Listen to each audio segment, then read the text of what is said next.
Tremonti, attrezzature e materiale per saldatura professionale a Montebelluna. Ben ritrovati al meteo di Antenna 3. Sulle nostre regioni a prevalere sarà l'instabilità. Diamo uno sguardo più approfondito. Sul Veneto al mattino il cielo sarà irregolarmente nuvoloso con qualche piovasco sparso possibile soprattutto sui settori nord-occidentali, asciutto e in genere soleggiato altrove, col passare delle ore piogge anche sul resto della regione.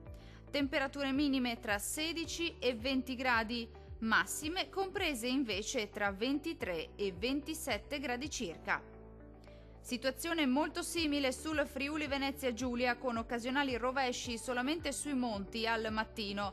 Dal pomeriggio deciso peggioramento con fenomeni temporaleschi via via più diffusi un po' su tutti i settori, ma migliorerà entro la serata.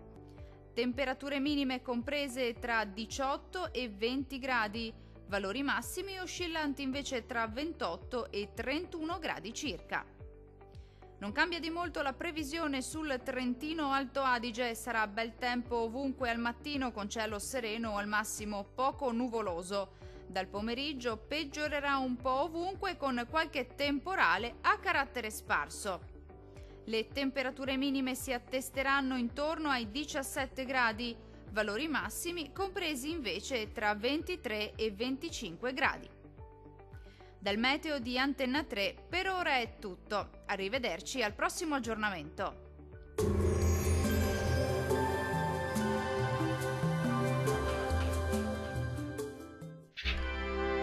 Tremonti, attrezzature e materiale per saldatura professionale a Montebelluna.